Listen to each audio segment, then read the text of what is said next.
The Chofetz Chaim says a mashal.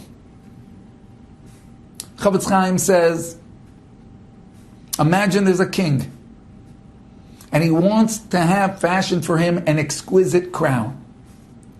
So he goes and he hires the master artisan, jeweler who is able to craft these stunning types of creations, and he hires him, please make me a beautiful crown.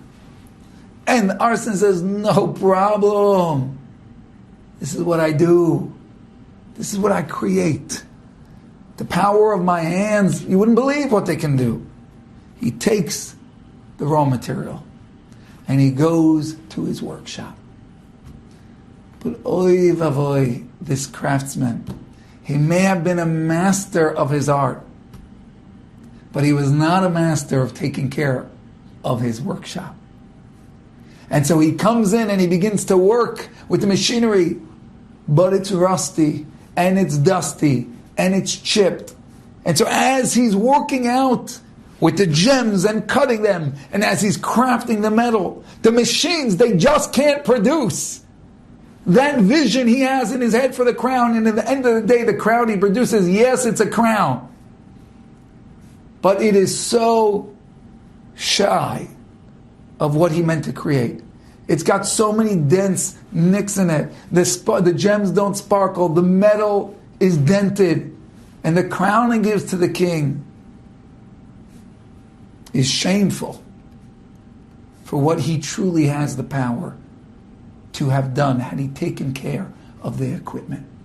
Says the Chofetz Chaim, this is powerful. Your tongue, your mouth, that's your tools.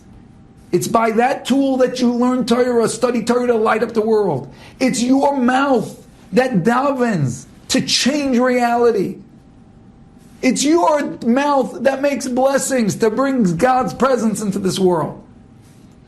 That's your workshop. That's the tools of your trade. But if we use it and misuse it in the way we treat others and the way we talk about others, then our tools become dented, they become broken, they become rusty, they become chipped, and now we're going to come and say, wait, I just want to learn some holy Torah. Says the Chofetz Chaim, you will not possess the ability to instill in that Torah the holiness that you are trying to. Not for lack of want, not for lack of intent, not for lack of sincerity, but simply because the tool to bring Torah into this world is your mouth, and your mouth is sullied. Your mouth is in disrepair.